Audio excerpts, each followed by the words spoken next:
binhi nga nahulog sa mayong yuta, hatagom mapungahon ani.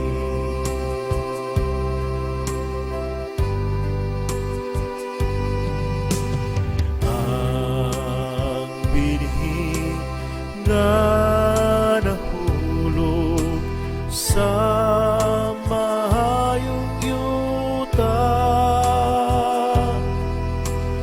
hatagom mapungahon ani.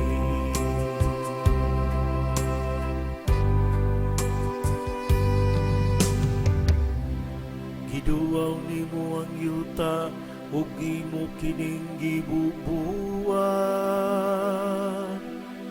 imo kining giabunuhan pagayon. Napuno ang mga katubigan sa Dios, ug imong gihanda ang binhi.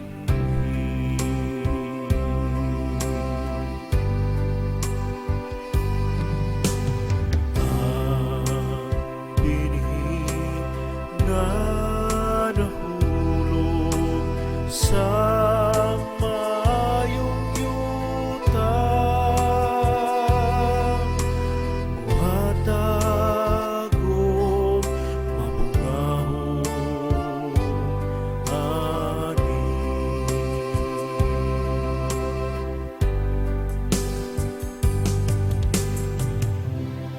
Ingon nini ang imong pag-andam sa yuta, gibubuan mo ang iyang mga tudling, gidugmok mo ang iyang mga bugong, gihumok kini sa makusog nga ulan, ipanalanginan mo ang iyang mga bugong.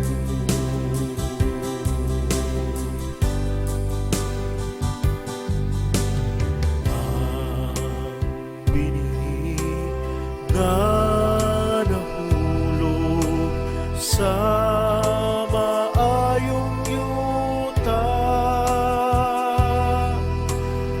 hatagom mapungahon ani.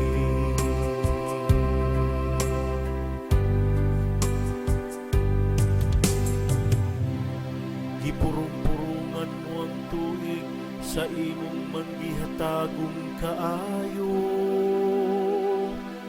ug ang imong mga dalan nagasugwak sa abunda nga ani. Ang wala matikad nga kaumahan nagasugwak niini, ug ang kalipay nagatugog sa kabunturan.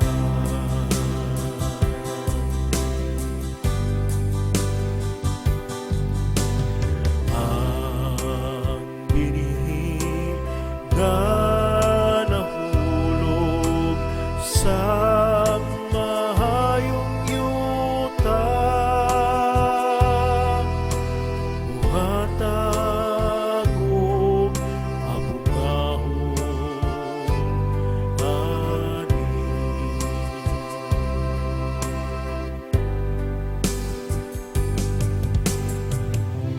Ang kaumahan napuno sa panon sa kahayupan,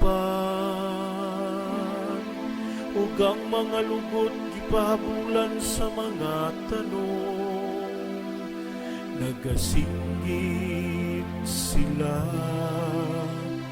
ug nag-awit sa kalit.